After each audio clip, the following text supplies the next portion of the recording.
DZBS Radio. Member, kapisanan ng mga broadcaster ng Pilipinas.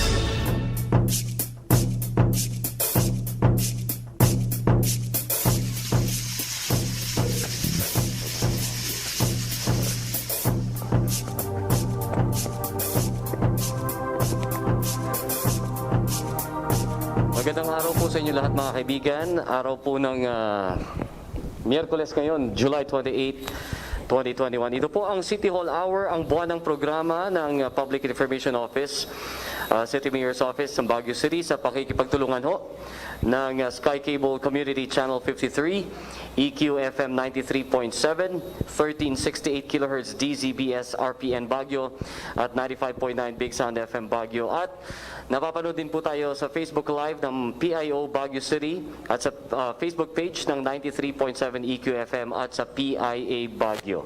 Ako po si Rico John ng 95.9 Big Sound FM at kasama ho natin ngayong hapon na ito si Mr. Migs Velarde ng Sky Cable Baguio. Sir Migs, magandang hapon sa iyo. Okay, magandang hapon sa iyo kasamang Rico at syempre magandang hapon din po sa ating mga televiewers, sa ating pong mga listeners and of course ang ating pong audience through our social media. No? Again, isang magandang maulan, no, ngayong hapon. In fact, buong linggo na, no. Dalawang linggo na. Dalawang linggo. Okay. Alright, ngayon ho, makakasama natin ang mga opisyal ng ating lungsod para pag-usapan ho mga issues at solusyon sa mga kinakaharap pong mga pagsubok na mga magagandang progreso ng ating lungsod na rin, ano. Ngayong hapon po ay makakasama natin para ho sa City Hall Hour. Mamaya ho makakasama. Ngayong hapon po ay makakasama natin para ho sa City Hall Hour. Mamaya ho makakasama, hopefully makasama ho natin para po sa update ng vaccination rollout ho ng lungsod ng Baguio at mga vaccination schedule si Dr. Celia Flor Brillantes, ang ating Assistant City Health Services Officer. And ngayong hapon, nakasama na ho natin ngayon ang ating mga kasama sa CDRRMO o City Disaster Risk Reduction and Management Office, si Mr. Louis Glenn Lardizabal at syempre mula sa City Mayor's Office, ang Executive Assistant 4, si Attorney Althea Rosana Alberto. Okay, thank you very much, Rico. At syempre siguro mas maganda umpisahan na natin kagad, Rico, no. Doon ako po muna tayo sa ating opisina diyan sa ating sa Office of the City Mayor kay Attorney Alberto Althea. Ma'am, may mga panibago po ba tayong mga protocols dito sa ating pong syudad? Good afternoon po. Yes po. We released yesterday Executive Order number 89, but it will be effective lang po on July 30. So that will be Friday. It was just released today to give advance information to the public, lalo na po yung ating mga stakeholders in the business establishments that will be adversely affected. So it's just a revision of our current GCQ guidelines. We've had our GCQ guidelines po kasi through Executive Order number 51. But that was issued already months back. So we have to revise it in preparation for the Delta variant, which is more transmissible than the previous variants. So our response measures before were pre-Delta. Now that we are facing a possible surge because of this new variant, we have to adjust our response measures accordingly din po. So most of the provisions in the previous EO will be retained, more particularly for the curfew. It's still 12 midnight to 4 in the morning. We are still maintaining also the modified liquor ban. I believe the PIO has posted a reminder on this already. And we are maintaining most of the limited capacity in business establishments. So again, for dining establishments, it's 50%. For religious services, it's 30%. And for work gatherings, we reiterate po, if the gatherings are in venue establishments and they are for the purpose of work, the provision of humanitarian aid, if it's pursuant to official function of the office or the agency sponsoring it, you do not need to get approval from the City Mayor's Office, although we do require that you follow the 30% seating capacity.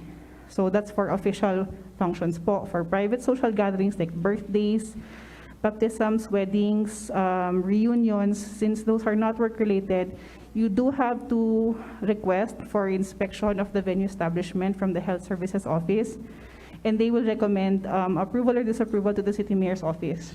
So that hindi po ma-overwhelm yung ating inspection teams, we are now requiring that requests for inspection have to be submitted to the HSO at least 7 days before the intended event. So hindi na po tayo papayag sa mga magpapa-inspect the day before the event. You have to apply for your inspection po 7 days before the activity or event po. So that's for private social functions. Pag sa bahay lang po, again, you just need to inform your barangay, and please limit to immediate family members, as much as possible 10 persons only at any given time. The significant changes are, we are now implementing limited on-site capacity in all workspaces. So before po kasi we allowed, kung kaya naman po yung minimum public health standards in the premises, pwede po yung 100%. But now, because of the Delta variant, because we want to avoid the surge, we will be limiting it again to 50% to 75%. So that's for all offices and business establishments, including City Hall po. The next is our age-based stay-at-home restrictions. Before po kasi we allowed 15 years old to 65 years old, they can go out. If they have indispensable transactions, if they are going to work, or if they're going to permitted activities. And we allowed minors to go out as long as they were fully supervised at all times by their parents or adult guardians. We will be changing that. So now po, all persons 14 years old and below po, they have to stay at home. They can go out for 2 reasons po. If they want to go out for recreational or leisure activities, it has to be in outdoor areas only. And we defined outdoor areas in our executive order. So persons who are 14 years old, aside from being fully supervised by their parents or adult guardians, they can go out for recreational or leisure activities in outdoor areas, particularly the following places: parks, playgrounds, biking and hiking trails, outdoor tourist sites and attractions, outdoor non-contact sports courts and venues, if they are participating. Bawal pong spectators in sports venues. And alfresco seating areas in food and beverage establishments with dine-in. So pwede po lumabas ang bata for recreation or leisure in outdoor areas only. Pagkakain po sa labas, kailangan po sa alfresco seating. So open air. But if they have to go naman po to indispensable transactions, like for example, medical appointment, they have to visit a dentist, may appointment sa DFA, pwede pong indoor. As long as indispensable transaction po yun that requires the child's physical presence. So, yun lang naman po yung significant changes. Aside from the fact that, aside from the modified liquor ban, we're also implementing that alcoholic products will no longer be allowed in construction sites, barracks, and other stay-in training centers. And then with the addition also that for areas under ECQ, MECQ, and GCQ with heightened restrictions, we are allowing APORs only po. Okay. Yun lang naman po yung mga bago. Okay. Attorney, yung na pinaghahandaan natin, those we put certain measures because of course of the Delta. One of the ang naging medyo problema ng pag-implement was the border control, not necessarily sa local, but it started actually sa national, no? Doon nagsimula. Inamin naman nila nagkaroon ng problema sa border control. Pagdating po dito sa atin sa LGU, may mga additional measures pa rin po ba tayong tinitignan na ma-ensure po natin na kahit papaano mapigilan po natin ito? We will be releasing a separate executive order kasi ang gawain naman po natin before, sir, we have an executive order for general guidelines and we have an executive order for border management. Kasi mas madalas mag-change po yung policies for border management. Whereas yung GCQ implementation within the LGU, it's more or less the same. Konti po yung changes. So yung for border management, for now we're still following executive order number 79, but we will be releasing a new one in the coming days. Again, we will be announcing it in advance of the implementation para maka-adjust po. But the most significant change right now is that yung GCQ areas with heightened or additional restrictions, we do not allow leisure travelers from those places po. And we are implementing again po yung RT-PCR test before travel for those who are below the age of 18 and yung senior citizens po na unvaccinated. Okay. Rico? Pero attorney, yung mga fully vaccinated ba pwede pa rin makapasok dito for leisure? Depends po on the place of origin. So if they're from Okay. GCQ or MGCQ na walang additional or heightened restrictions, we allow po fully vaccinated. But there's a catch po. If you're fully vaccinated in Baguio, that's when we can waive na po the triage. Kasi vaccine ka naman sa Baguio, we can easily verify and we can check on you if you have symptoms. But for those who are fully vaccinated outside of Baguio, they still have to pass through our triage and present their vaccination documents. If they are symptomatic at the triage, they will be tested. Yung ano po ba, ma'am, returning Baguio residents, ganun din po ang pag-control po natin sa mga babalik ko dito? We changed po our definition of returning Baguio residents because in the past po, we've had incidents where, for example, may traveler po na lumaki sa Baguio, born in Baguio, studied here, but they transferred to another LGU and they've been living there now for a while. Opo. And then they just come up to visit. Mm. Technically, they're not residents anymore. And they're basically naging leisure na yung travel nila. So tinanggal po natin yung definition ng returning Baguio residents. We just changed it to Baguio residents. And that's if you've lived here, actually lived here for at least the past 6 months and you're returning from travels outside of the city. But if you don't really live here, you're just coming to visit, you're just coming for leisure, you would be treated as a non-resident APOR or non-resident non-APOR as the case may be. So subject for ano pa rin po ito, ma'am? Triage and all po. Triage, testing, and online registration. Opo. Okay, thank you po, attorney. Okay, last na, Attorney Dono, no? Kasi wala pa naman si Doc Brillante. Siguro baka meron din po kayong information. Gaano po kahanda yung ating mga health, ang mga hospitals natin, if we are, of course, ready, no? Kung magkaroon man ng surge, yung ating po mga health facilities. I don't have data on the health facilities, although I can confirm at the last management committee meeting yesterday, the current capacity of our TTMFs, the temporary treatment and monitoring facilities, they're all below 50%. So we have a buffer pa naman po for admissions. So insofar sa TTMFs, non-hospital TTMFs, we're still good on that. For the hospitals po, well, we can't really say na controllable yung surge palagi because we do have patients who are coming from outside of Baguio. And not all of them are COVID cases. So there will always be at some point a reach in capacity. But for the TTMFs, the city is prepared. We have a buffer po that we still have spaces. And we are adding, and we were actively looking for additional TTMF sites po. Okay, thank you, Attorney. And then later on, mga kasama natin, no? Yung ating mga kasamahan sa media. Dumako naman po tayo sa ating local disaster risk reduction management. Kay Sir Glenn, siguro tanong natin kay Sir Glenn, hanggang kailan ba itong monsoon rain na to, pero siyempre hindi naman yan ang ano. Sir Glenn, magandang hapon. I'm sure you already made your roundup, no, mga assessment dito sa ating syudad. Kumusta po ang ating pong pag-iikot dito sa ating syudad? Okay, I'd like to greet everybody a pleasant afternoon, though I know it's a very stormy weather. Ano po? Actually, the City Disaster Risk Reduction Management Office conducted a rapid damage assessment and needs analysis last Friday, Saturday, and Sunday nung umigting yung pag-ulan niya. No? Though there is no typhoon actually. I would like to inform the public na wala po tayong bagyo.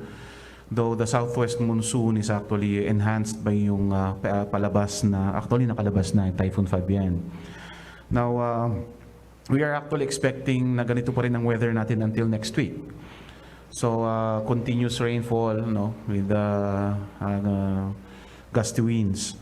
So, basing on our rapid damage assessment and its analysis nung past 3 days, that was Friday, Saturday, and Sunday, actually, we were able to have a rough estimate of the damages that we have incurred for 3 days alone. No? So for the private infrastructures, basing on the assessment of the office together with the City Buildings and Architecture's Office, City Engineer's Office, Social Welfare Office, and City Health Office, and of course together with the SEPMO, there's a rough estimate of 9,060,000 worth of damages. Doon pa lang po sa private areas lang po yan, private infrastructures. As with regards to our public infrastructures, we have got a rough estimate of 16,653,000. So medyo malaki-laki na po, ano? This is due to multiple erosions and collapse riprap, no? and landslides. So, ongoing pa rin po ang assessment ng CTDR Disaster Risk Reduction Management Office. As of the moment, our situation report was as of 8 o'clock this morning. And sad to say, marami pa rin tayong unreported pa rin na erosions and landslides sa different barangays. Though we have one report of flooding over at Old Lukban Happy Homes, no, affecting 2 residences. So yun po yung ating assessment. But mostly, actually, we have since last week we were able to record 30 erosions, ano po, collapse riprap of 12, landslides of around 23. Ito po yung isang issue natin, no, itong mga falling trees, no. Okay, tsaka is 36. We had 1 fire incident, and ito rin yung isang sakit sa ulo natin, itong mga dangling wires natin, no. There were 3 dangling wires na naputol, sumabit sa mga sasakyan. So as of the moment, yun, lone transformer that is with Beneco. Yun po yung mga ating mga cases. For those damage to property, for those partially damaged house, we have 32, and fully damaged house, which is 2. And sad to say, we have 4 casualties. We have 3 injured and then 1 dead. So yun po yung ating naitala simula po itong lumakas po itong ating southwest monsoon. Sir Glenn, ang mga major highways natin going in and outside of the city, passable ho ba ngayon? Yes, sir. With regards to our access routes, ang ating lifelines, especially with the roads, Nagilian Road is open. Marcos Highway, a while ago at around 10 o'clock, yung nag-close din nung nakaraang araw over at Puyupoy. Still possible, though there's a warning again na may nahuhulog-hulog na mga bato. So if in cases that we pass through there, do pass with precaution. Ano po? Okay, yung mga unreported ho na mga incidents dito sa Baguio, like, can you classify kung kailan po ire-report? Kunwari may landslide, nakita nila parang mga konti lang yung landslide. Kailangan ho bang i-report sa CDRRMO ito? Okay, this is what we would like the public to know na po. With regards to reporting of incidents happening in and around the city, if it is actually life-threatening, no, it's a threat to your life, it's a threat to your property, then do so, go ahead and report. But as much as possible, I would like to remind the public that mag-report po kayo with complete details po. A while ago, I'll give you an example. May nag-send a picture via email. And sinend sa email, panay pictures. Walang address, walang contact number. Yung email address niya lang nandun. We were trying to reply through email pero there was no reply. No? So it's very good that our barangays now are becoming more proactive. We do have a chat groups with the 128 barangays. And mas mabilis ngayon ating communication flow with them through that communication system. Ano? Kasi they could actually send their incident reports, photos of the incident, and inspection requests para po mapuntahan kaagad ng ating assessment teams. But lines are open 24/7 ba yan? Yes, sir. Yes, sir. Our office, the operation center is on red alert, meaning to say 24 hours po yun na naka-operate yung ating operation center for whatever emergencies or disasters that may come. Sir Glenn, itong mga riverbanks natin na nandito sa location ng ating city, kumusta ho ang kalagayan ng mga riverbanks natin at yung level ho ng tubig? With regards to our riverbanks, wala pa naman po tayong reported na nag-overflow. Ano po? Which is good to know, meaning to say it could actually accommodate the volume of water that we're having right now. What we're actually focusing on is over at Camp 6. Ano po? Yung yung ating ilog po doon. Kasi if you could remember Typhoon Ompong last 2018, it was that river that overflowed, Yes. displacing around 50 plus individuals. Ano po. So, though we went there last Friday and continues monitoring until today, it's good to say that the area is the area could actually accommodate the water flow. Before ko ipasa kay Sir Mig, Sir Glenn, final question ko siguro sa is, may mga naitala na ho ba tayong casualties because of the monsoon rain and hinila ho ng bagyong Fabian? Yes, actually, sir, yung ating casualties na 4 was due to this. No? As I said, we have 4 casualties, we have 3 injured, and then 1 dead. This was due to this monsoon rain. Okay, thank you, sir. Okay.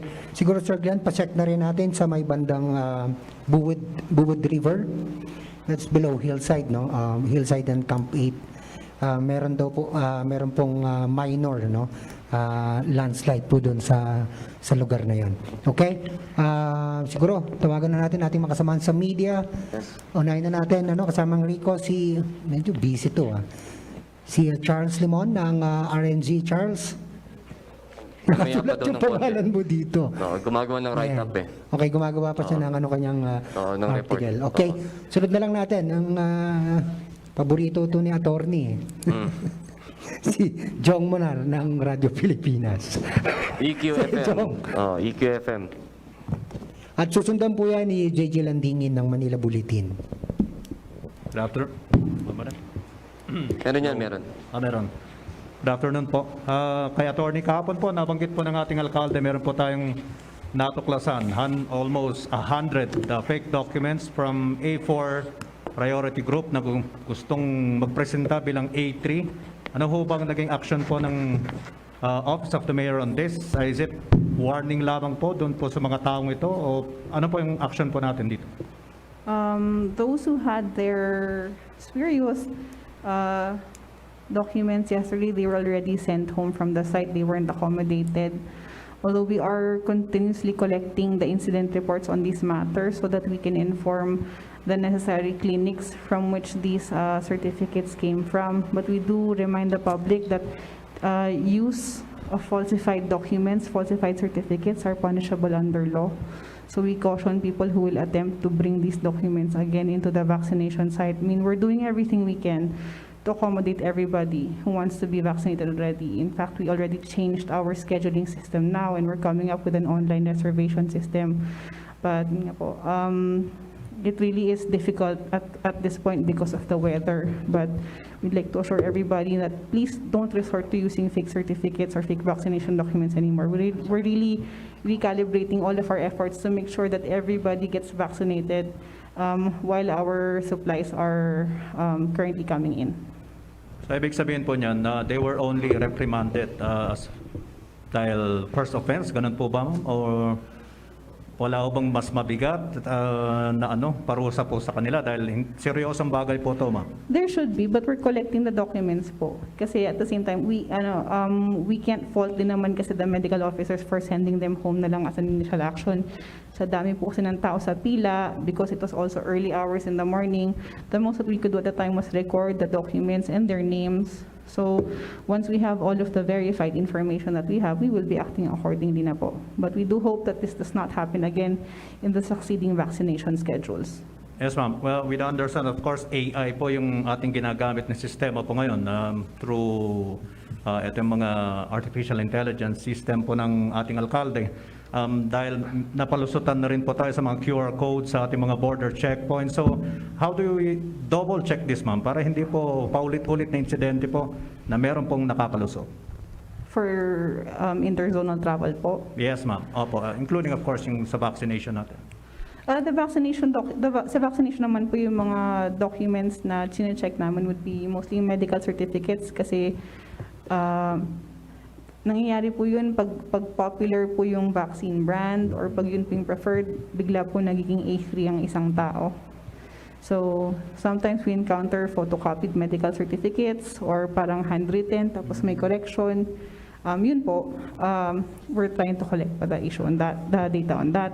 For the interzonal travel po, our verification system now is most vaccination documents naman po have QR codes that we can check.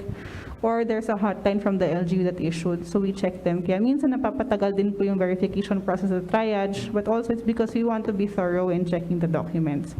So far, we haven't encountered any fake documents pa naman po. So far, they're all verifiable, even the ones who come from abroad, because there's an endorsement or a stamp from the Bureau of Quarantine. And most of them po, lalo pag galing abroad po, may QR code din po sila. Yes, ma'am. More often than not, ito po ang nangyayari doon sa mga so-called pass-through na mga biyahero po natin. Nasasabihin, dito lang kami, yung pala, yung nagtatagal pala sa Baguio. Opo,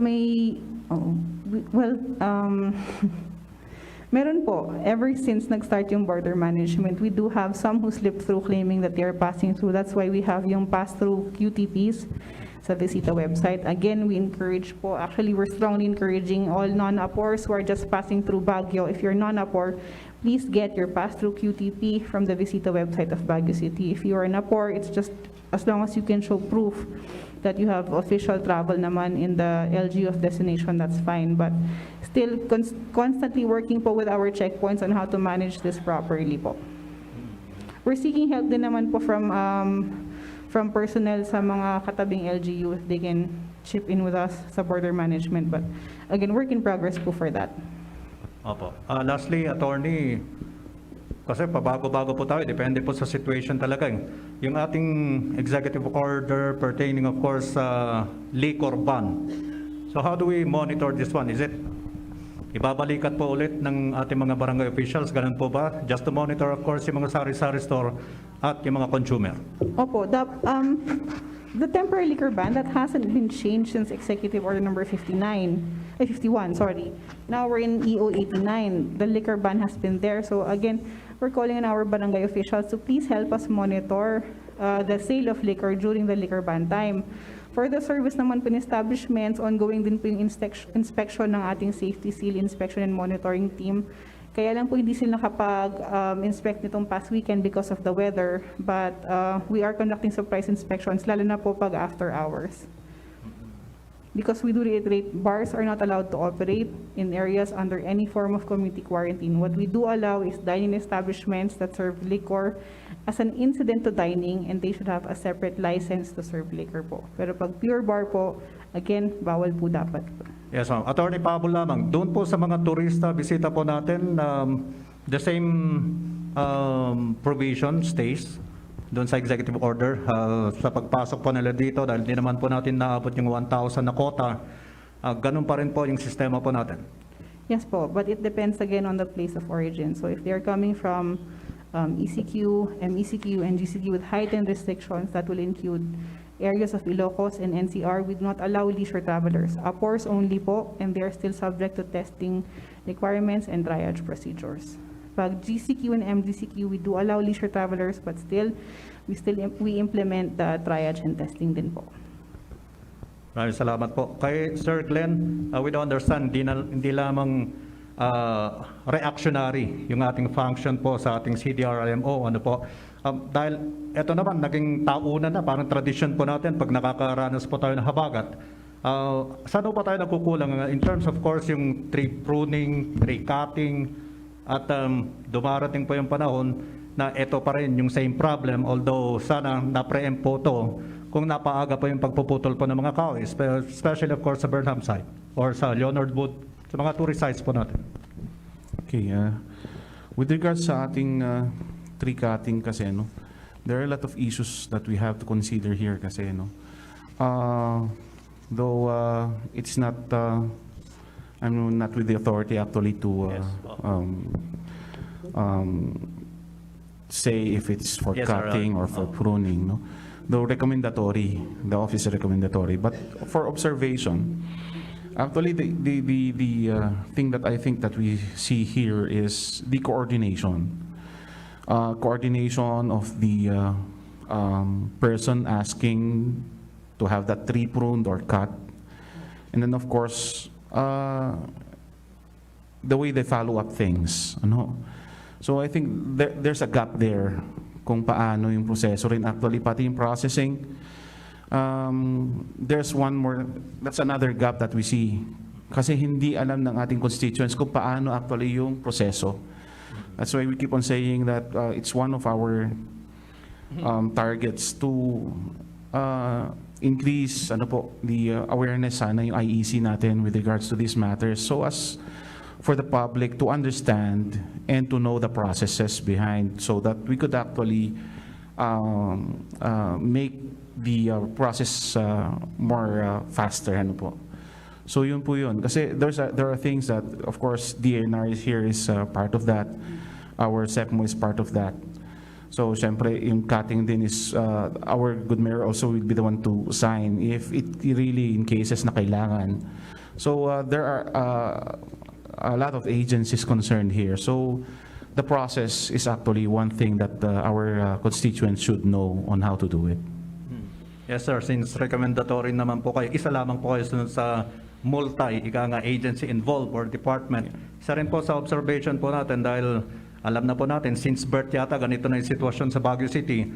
Dumadami na rin po yung pagbaha, although na-resolve po natin sa City Camp Lagoon, as always. Pero ibang areas po natin talagang choke na po, wala na po tayo mga kanal. So, consider din po to doon sa recommendation po ninyo for eventual pagbabago po dito sa mga drainage canals po natin. Yes, sir. With regards to that matter also, yan din yung isang binabantayan din ng City Buildings and Architecture's Office natin, yung easements, especially to sa waterways natin. That is why continuous din po yung monitoring ng ating CIBAO with regards to those residences na nag-encroach sa mga waterways natin. So continuous naman yun, and of course, also in our case, isa rin sa amin yun na part sa amin to inspect also and to recommend also what is needed to be done with regards to those issues and concerns that we have. Another thing actually is yung pagbaha naman natin is it's also part of human intervention. Sabi nga natin, dito sa may Lagoon area, yes, due to the infrastructure that the government did for that, is kalahati lang po yun, sir, ng dahilan kung bakit wala ng flooding dyan. Yung kalahati is yung tao. Ano po yun? Actually, the human intervention that I'm talking about is our garbage disposal. So, kung hindi lang po sana nag-stricto yung mga ating mga barangay officials dyan together with city government in partnership with the city government, malamang hanggang ngayon babahayin pa rin po yan. Kahit ano pong intervention na gagawin natin dyan, kung tayo mismo po yung gagawa ng problema, hindi po natin maiibsan yan. Yes, sir. Panghuli na lamang po. Nabanggit po ninyo, siyempre yung supposed to be yung resident of the barangay, direkta po doon sa mga barangay officials, just in case meron pa silang direct line of communication. Pero ang nangyayari, pag meron pong mga incidents, dinidiretso po sa inyo. So, paano po talaga yung sistema para mas mabilis po yung response times po natin? Okay. Wala naman pong problema kung ididiretso po sa amin din yung mga reports nila. Because protocol-wise, once that we get the report, we verify the report actually, and we verify it through the barangay officials involved. So, kahit po hindi na-involve yung barangay officials during the reporting, but on the verification, kasama po namin ang mga barangays with that matter. Yes, sir. How effective ba yung barangay, parang mayroon tayong barangay disaster management teams, supposed to be. Ewan ko kung titulo lamang po yan, pero in actuality, hindi po talaga functional po yung iba. Well, in fairness, of course, doon po sa mga nagtatrabaho po talaga. Thank you. Yes, sir. Actually, sir, yes, we have our barangay disaster risk reduction management committees. And last March to May, we did actually craft their DRM plans and contingency plans. At malaki na rin po ang pinagbago. Dati-rati po yan, sisimula pa lang po ang ambon, tumatawag na ang barangay official sa atin mismo. Sa ngayon, you could see actually that hindi na po kaagad ganun. Ang nangyayari is post-activity report or post-operations report na minsan na dumarating sa amin. Why? Because they are the ones already acting on the incidents that they are encountering in their own barangay. So, hindi naman po lahat, as you said, yes sir, I do agree na hindi naman po lahat talagang proactive. But I think we are in that direction already. Ano po? Thank you po. Okay. Thank you. Dagdag ko lang, Sir Glenn, dun sa nabanggit nyo kanina kasi yung coordination, no? Nagkaroon po ba tayo ng coordination o ginagawa po ba natin to, not just of course ang SEPMO, ang CBAO, also includes the CEO at even of course ang ating pong ang Benguet Electric Cooperative. Do we do pre-assessment or pre-evaluation bago po, alam naman po natin na pagka ganitong buwan, tagulan, no? Do we have some kind of ganyang coordination po? Yes, sir. Actually, sir, we have regular meetings. Ano po? The DRM Council conducts quarterly meetings. That is one. For these cases na kagaya po ng ganito, we conduct what we call your pre-disaster risk assessment. So with that, we consult with all of the agencies concerned and ina-assess po talaga kung ano na yung situation. Yung situation are actually if in cases this incident hits, ano kung sakali may dumating na bagyo o lumakas man yung habagat or yung monsoon rains as you call it, we do have that.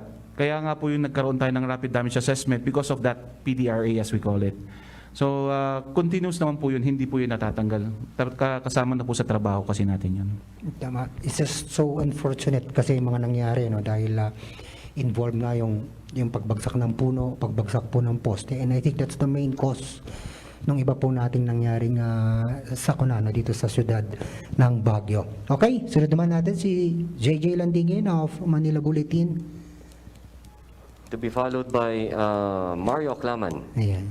Si Charles bumalik ulit dun eh. Kay Sir Glenn. Magandang hapon, Sir Glenn. Medyo last week, we were, alam niyan mas sa trabaho namin.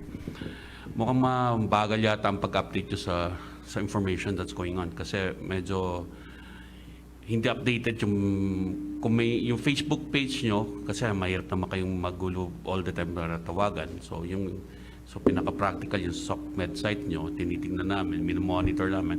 Walang update.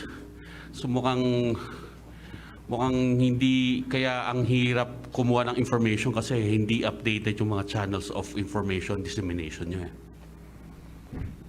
Okay, sir. Thank you very much, sir, for that observation. Anyway, sir, I'll try to check on it. Though I do know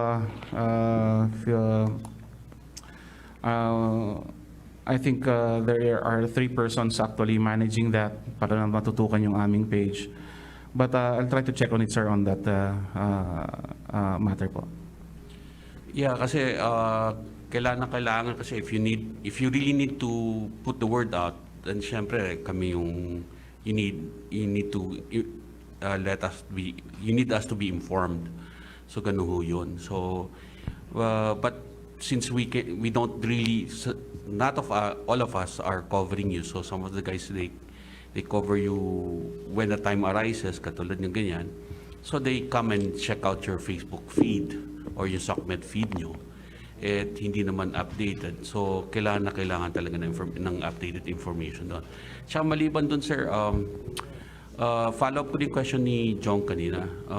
Yung sa barangay, yung capacitation nyo ba sa barangay, anong level na? Are all the barangays are now capable of handling minor to major emergency situation? Or nasa anong level na ba talaga kayo ngayon? With regards sa ating capacity ng ating barangays, it's really difficult to get a measure on the capabilities and capacities ng barangay natin, especially pabago-bago rin yung mga tao nila.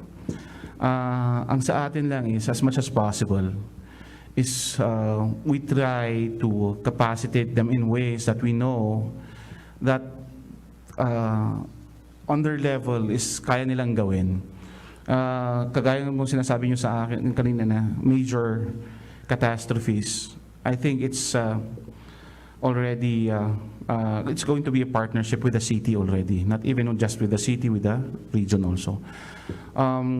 Though ang ating mga barangays, they're actually equipped for basic response. Ano po? And it's very clear naman sa kanila rin na just in cases talagang hindi kaya ng barangay, saka sila tumawag ng assistance sa city level po. So yun po yung nakalagay sa kanilang mga protocols actually in their contingency plans and DRM plans na If in cases na hindi nila kaya, then that's the time for them to actually call for assistance. Nung nabanggit niyo po na papalit-palit, is there moves to katulad po ng mga ibang tao sa barangay na meron talagang permanent person to cascade these learnings from you? Katulad ng mga tao sa nutrition council nila, sa nutritionist nila. Yan medyo para bang semi-permanent or permanent na may tao dyan. Doon sa mga emergency point person ba? Kasi napansin nga namin, sir, yung para bang kinakapacitate nyo sila, ini-improve yung capability nila to respond. Pero after 1 year, iba na naman yung tao. So, panibago na namang turo yun. Paano kaya ma-improve yun para may yung tinuruan nyo previously can cascade the knowledge that you taught them para doon sa succeeding na napapalit sa kanya or sa kanila? With regards sa kanilang point person or focal person on DRM, they do have actually that. They have their focal person on DRM. And actually, it's palaging kagawad. Though hindi naman kailangan na kagawa or barangay official na maging focal person. That is what I've been discussing with the barangay level. Na it does not need to be a barangay official to be the focal person for disaster management. It could be actually a private individual within their community. Okay, so yun po yun. So may focal person tayo. Secondly, yun nga po yung isang challenge na sa ganun ang nangyayari. It's a common challenge actually sa hindi lang sa atin dito but all over. Yung tiningin natin ngayon, next year wala na. Okay? So panibago na naman. We still do take it positively kahit ganun po ang nangyayari. Kahit ganun po nangyayari because in a positive way, dumadami yung mga natuturuan natin. Yun po yun. Though with regards sa their capability for them to be able to be capable in cascading also, pwede naman po natin gawin yun. Kaya lang, gaya nga nun, ang bilis ng turnover. Okay? Minsan, pati kami, nasasayangan din kami. We give so much efforts and the resources to train, let's say, to provide that training for trainers. And then eventually, in a year or 2, wala na naman siya. And then we do it all over again. So, it has actually its positivities and negativities on those matters. But, sabi nga namin, kahit ganun nga, natutuwa kami dahil mas marami tayong natuturuan. Let's say, itong grupong ito, active this year, next year hindi active. Okay? Panibagong grupo na naman ang tuturuan natin, okay lang po sa amin yon. Wala pong problema. Kasi yung umalis na grupong yon, at least if in cases something happens in their families, alam na nila ang gagawin nila. So yun ang sa amin doon. Ang positive thought, ano po. So it's never negative kung ganun man ang nangyayari ng bilis ang turnover. Follow-up lang, Sir Glenn. Sa 128 barangays na sa city, ilang barangays ba ang prone sa disaster? Tsaka ilang barangays dito ang may capability to address such emergencies? With regards sa ating 128 barangays, I cannot give you a specific number ano po, on yung capability ng bawat barangay. But when you say disaster prone, actually lahat naman tayo disaster prone, wherever you may be. No? Kahit saang barangay pa ka mapupunta, disaster prone pa rin yan. No? It just depends on what kind of hazard is present in that barangay. So, yun po siya. But with regards sa on the preparedness level, I think our outskirts barangays are more prepared than our central business district barangays. For the reason that andito kasi lahat na yung resources eh. Andito lahat yung resources natin. Our police are here, our Bureau of Fire is here, they are near to hospitals, they are near to our responders. So sometimes, yung mentality, no? Na mentality kasi na, di bale malapit tayo dito, medyo lax, no? Though, may mga barangays naman na kahit nandito sa CBD, they're also proactive. So, mahirap din naman sabihin hindi sila aktibo sa disaster management. It's only that maybe more motivation is needed. Kailangan lang talaga i-motivate sila para just in cases that there would be a big incident na hindi sila matutukan ng ating city responders, sila na mismo ang magre-responde sa kanilang mga barangay. Nationally, there's a competition for first responders and DRMs and the like in katulad ng mga organization nyo. Sa barangay level, may ganun ba din competition kayong ginagawa para to keep everybody in competition mode, tsaka meron naman silang parang motivational na kwan para just to be able and the same time also to up their game. Meron ba kayong ganung mga activity din para sa kanila? Yes sir, actually meron tayong ganung activity. We started actually at the regional level. Ano po? Yung GK na tinatawag natin, yung Gawad Kalasag. Naisama po ang ating mga barangays on the past years with regards to those Gawad Kalasag awardings. And it's one of those activities that would actually, yun nga sabi natin, it ups their game. Why? Mamomotivate sila because why? May cash prize. May cash prize siya. No? So, in our level, sa city level, wala naman tayong Gawad Kalasag na tinatawag na activity. Though, we tried actually doing what you call your Rescue Olympics for the past 3, 4 years already. And we see that it's becoming, our barangay is becoming more competent. No? Competent, hindi ko po sinasabing incompetent sila. Competent, meaning to say is, gusto nilang kompetensya sa mga kapwa nila barangay on the capacity. No? We did that last 2019. No? And we were actually targeting to do it again last 2020, but then again, nagkaroon na tayo itong COVID. So it was that activity stopped there. But anyway, for this coming year, we are actually planning. The City Disaster Reduction Management Office is planning to do same thing with what you call your Gawad Kalasag at the city level. This is actually one way of also to motivate our barangays. And actually, we've been trying to motivate our barangays because we have actually been giving free trainings. No? Nagbibigay tayo ng skills trainings and equipage. No? So, itong taon pa nga lang, we're just waiting for the equipment, communication equipment, basic rescue tools to arrive and to be distributed to our districts para magamit ng mga barangays natin. So, those are actually ways that we could think of that could actually motivate our barangays on becoming more proactive on disaster management. Maraming salamat po, Sir Glenn. Thank you, JJ. Our next question would come from Mario Oclaman. Yes, hello. Good afternoon, sir. To Sir Glenn.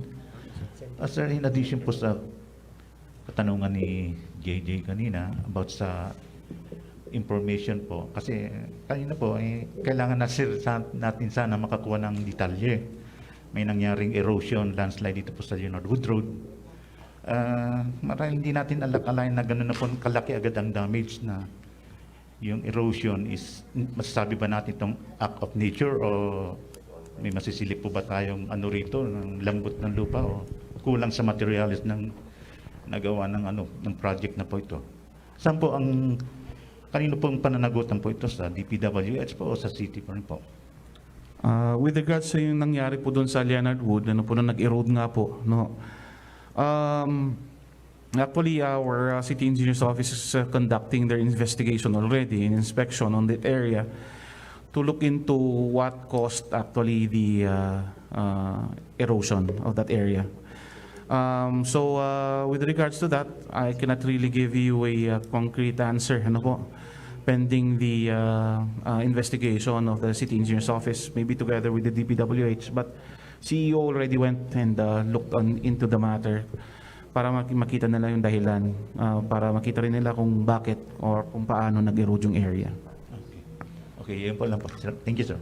Thank you. Thank you, Mario Oclaman of The Sentinel. At tanong ko kay Attorney Alberto, Attorney Althea, itong Executive Order 90 na kalalabas lamang kanina, kung ganito pa din po ang panahon by tomorrow, i-extend ba itong EO 90 ni City Mayor? We will see po. Or maglalabas ng panibagong EO po? Kaya? We'll see po how the weather changes po. Kasi yesterday, I don't think it was this bad. Sobra ho kanina, no? Oo, Sobra parang ang kanina.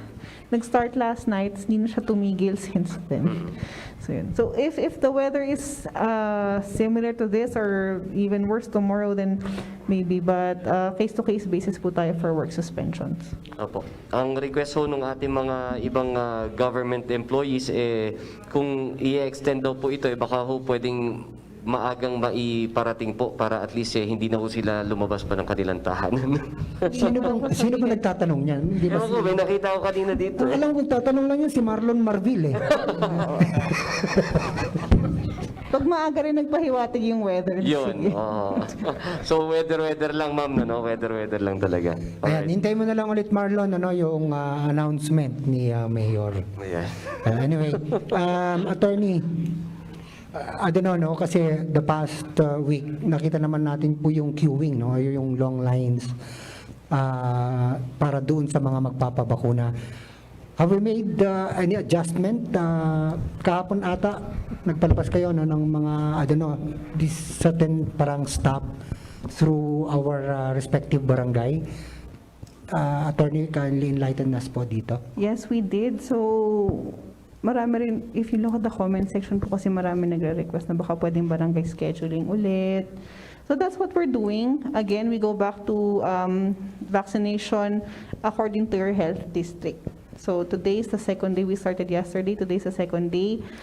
So that we have more participation from the barangays also. We have coordinated with them sa kanila po kunin yung vaccination stop. So the policy now is for A1 to A5, you have to wait for your schedule for your health district and then get your stub from your barangay. No stub, no vaccination po. Okay. Siguro, Attorney, ano na rin, kasi there are some barangays, na sinasabing hindi pa raw ata sila nag-i-issue ng mga stub. Allegedly, hindi na ba natin but there are, baka pwede lang natin ulit i-remind siguro yung mga ibang barangay na doon po kasi ata kukunin yung mga stub before they can proceed for the vaccination. Opo. Kukunin po ng barangays, yung barangay officials mismo, they will get the stubs from our SSD and then they will distribute it to their constituents. We'd like to clarify lang po, limited number of stubs lang po per barangay. Kasi what we are doing is it's according to district. So for example, one health district has 5 barangays. So we cannot give it to all 5 or to just one district kasi limited din po yung supply natin. So it's also an allocation per barangay in the health district. So limited pa rin po yung mga naibibigay na stops. Again, we're reminding po pala our barangay officials, please coordinate with our SSD with regards to the distribution of your stops for your constituents po. Right. Okay. Doon pa rin po sa mga existing na vaccination center or areas po yung pupuntahan po nila para magpabakuna. Kasi napansin nga po natin dahil sobrang lakas ng ulan at pag maraming pila, sigurado po mababasa po yung ating mga kababayan. Have you ever thought of having the vaccination sa mga malapit na rin o mga basketball court siguro, mga barangay? We did consider that. Kaya lang kasi it's not just the site itself. You have to have parking, you have to have a waiting area, a queuing area, an observation area, and you have to be close to a hospital. That's one of the requirements for a vaccination site. You have to be within the vicinity of a hospital in case you have vaccinees who experience the after effects, lalo na yung may allergic reaction, kailangan malapit po tayo sa hospitals. We don't have that many ambulances because we're also transporting patients. We have COVID and non-COVID patients. We do not have a lot of standby patient transport. So, consideration din po namin is gaano siya kalapit sa hospital po. Okay, I think that's very strategic naman, ano? Kasi ito nga po yung mga tumatanong, actually, lumalabas po sa social media na ito yung nire-recommend. But yun po, na nasagot po yung ating katanungan, mas maganda po nga po talaga yung proximity, no? Yung, sa mga hospital, and very strategic po that in case magkaroon po ng emergency, mas madali po natin siyang maa-actionan. Okay? Charles Limon from of RNG. RNG. Luzon. Ayan, maraming salamat Kuya Mix and Kuya Rico. Katanungan ko kay Sir Glenn. Sir, balikan ko lang kanina yung data of 4 fatalities sa Baguio City po. Casualties po. Casualties, sir. Yes, casualties. Ano po to? Paano po sila namatay? Or This was during nung bumagsak yung punong kahoy sa may Cannon area, Cambait. Yeah. So yun po yun yung ating incident with regards to those casualties that we had. with the damage report kanina, sir, may naitala na din po ba tayong damage to agriculture since meron din sa mga outskirts ng city na nagtatanim din po? Yeah, with regards to our agriculture, no, wala pa naman kaming natatanggap from the City Veterinarian and Agriculture Office with regards to the damages, if in cases there are, with regards to our crops sa mga outskirts ng city. Wala pa po tayong natatanggap na report, sir. So all our infrastructure pa lang po yung pumapasok na damage? Yes, sir. All ang reported are for infrastructure and fallen trees. Okay po.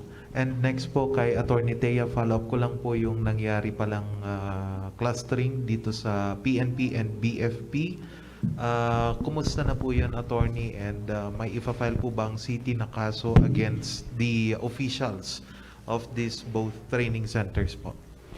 Sa PNP po, I believe we've already contained that. In fact, for lifting na po ata yung lockdown dun sa site where they are staying. For the BFP, Mayor is talking already with their national office.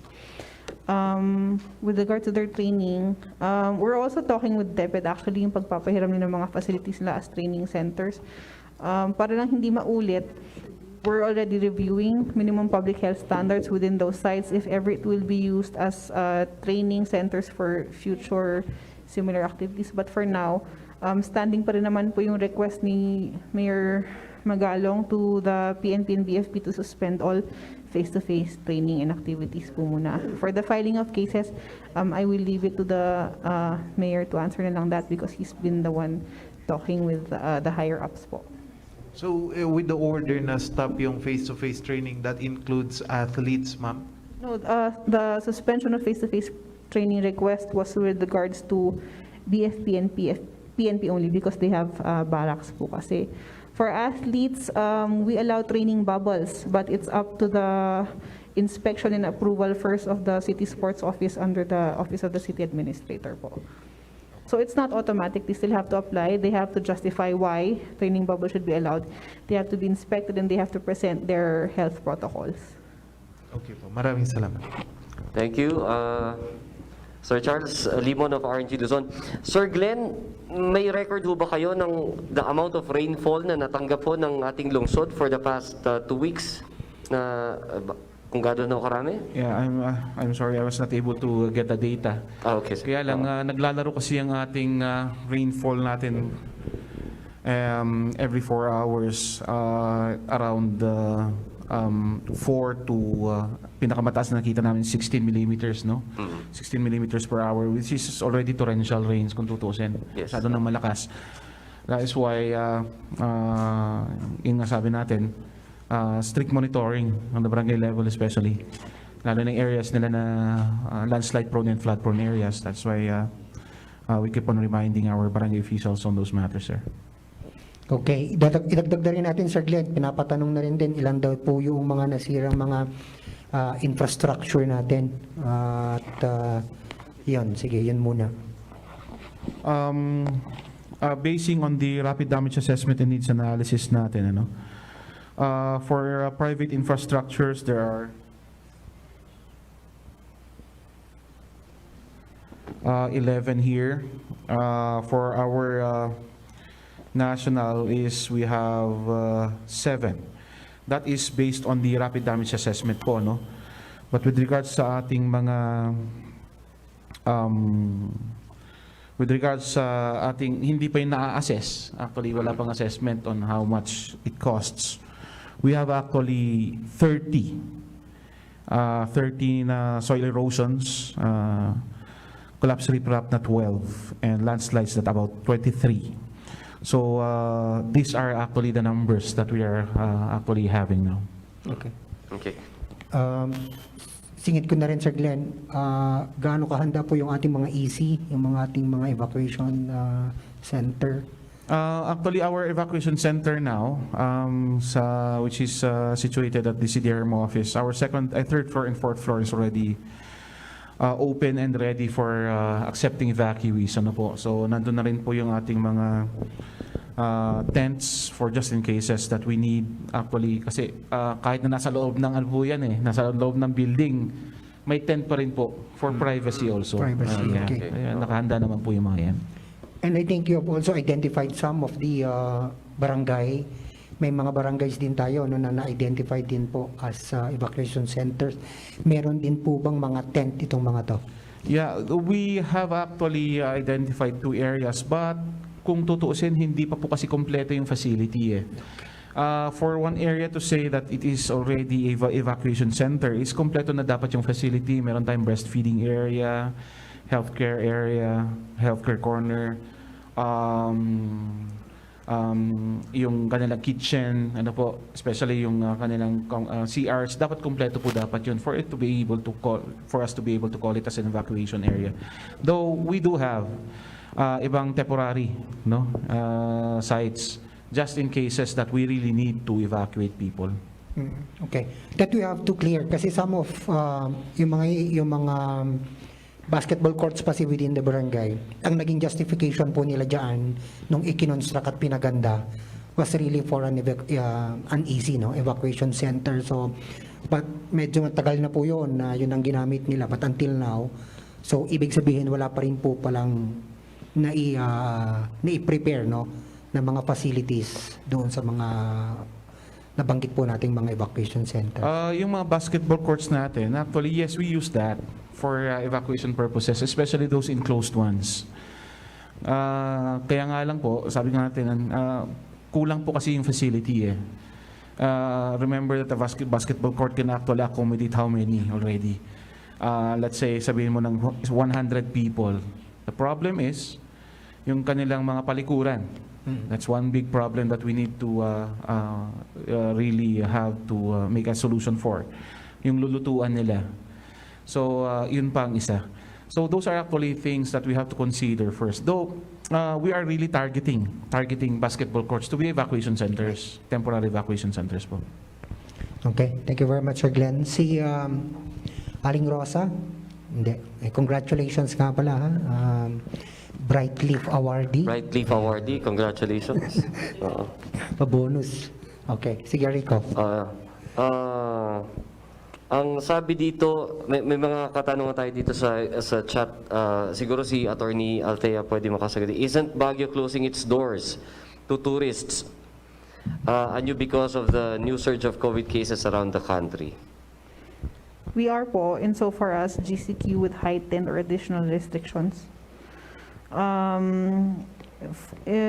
Mahirap din po kasi to do it so last minute.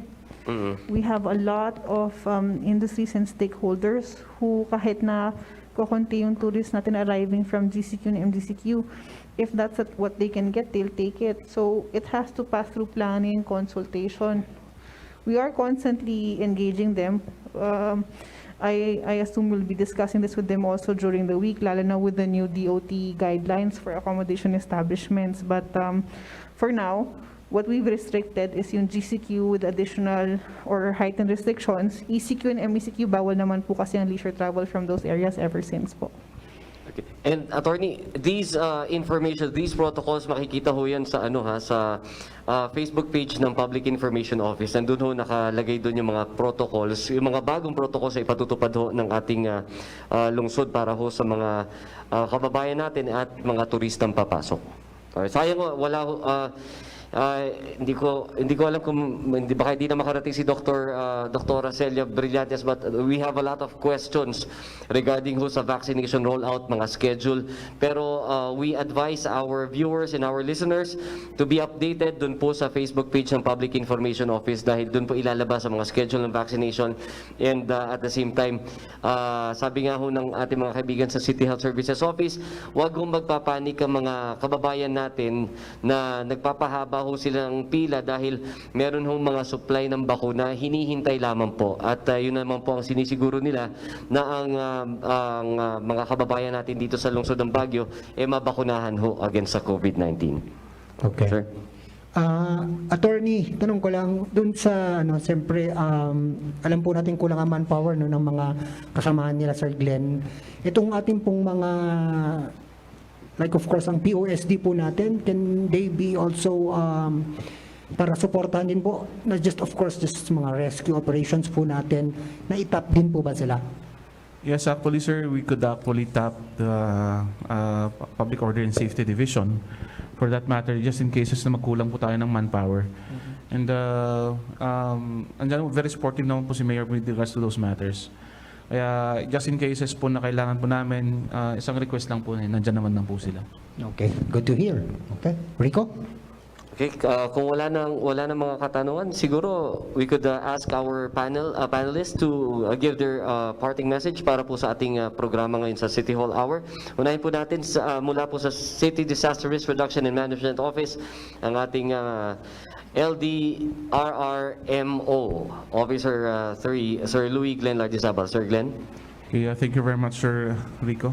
To all our constituents here in the city of Baguio, also our visitors even.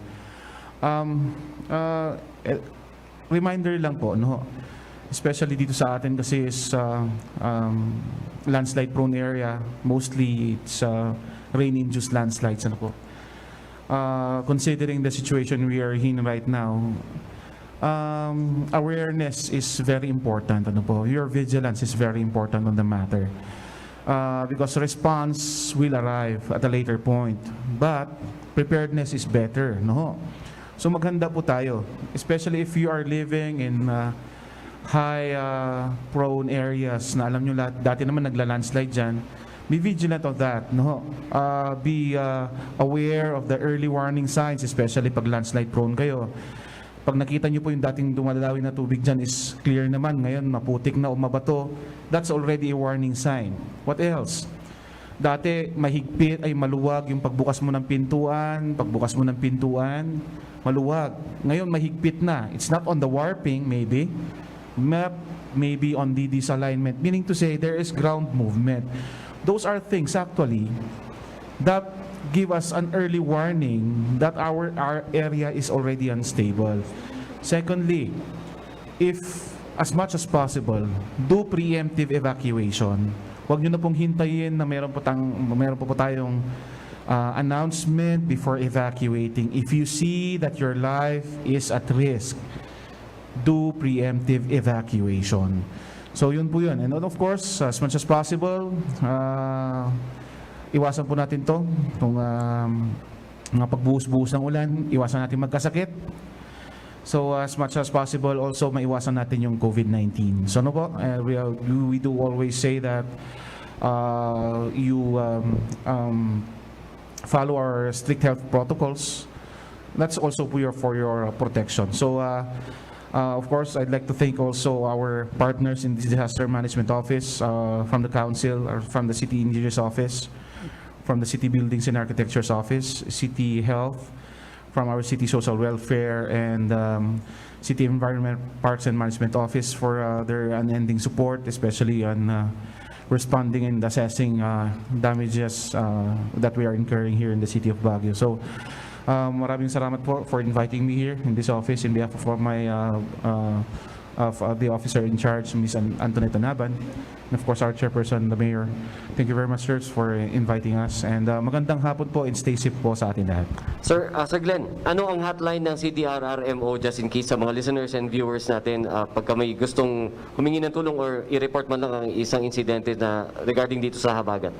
Okay, with regards sa ating hotline, yung landline po natin is 442 1900, 442-1900, ay 1905. For your, para mas madali, karamihan kasi sa atin cellphone, eh. Madalang na po kasi ang may landline, eh. So, you could call us at 0905-416-2770. Also 0927-628-0498 and 0999-678-4335. And then, of course, you could also email the office at opsenbagyo@gmail.com. So those are actually our lines. No? For those using VHF radios, you can tune in to our frequency at 147.96. So yun po siya. So thank you very much again, sir. Thank you, Sir Glenn. Of course, ang ating Executive Assistant 4 mula po sa City Mayor's Office, Attorney Althea Alberto. Attorney? Opo. So thank you for having us also. So we can announce again po to the public that we have Executive Order number 89, revised GCQ guidelines in Baguio City, effective po July 30, 2021. The most significant change there po is our residents or constituents, everybody in Baguio, 14 years old and below, stay at home po. They can go out for indispensable transactions or medical purposes, or they can go out for recreational leisure purposes, but it has to be in outdoor areas, and if they will eat outside, they have to stay in al fresco seating areas also. And we're also appealing to everybody, despite what's happening in the LGUs around us, the changes in our GCQ protocols, the changes in our national guidelines, we still have to remember that the easiest, most practical, most doable, and most achievable response action to COVID is still the implementation or observance of minimum public health standards for ourselves and for those we love and those who are close to us, at home, in the workplace, and wherever we go. So it doesn't matter if you're vaccinated, if you're coming from low risk or high risk, kailangan po sundan pa rin. At the end of it all, sundan pa rin po ang minimum public health standards. Lalo na po na meron po tayong Delta variant. Let's just continue to be vigilant against this new mutation of the virus. Kasi baka magkaroon pa po ng Lambda. Kung ano pa, maubos na yung alphabet. It will continue to mutate for as long as it's being transmitted talaga. Kaya pakiusap po namin, huwag po natin kalimutan. Palagi po dapat minimum public health standards. The same din po if may napapansin po tayong establishments, workplaces, public areas na hindi po sumusunod sa ating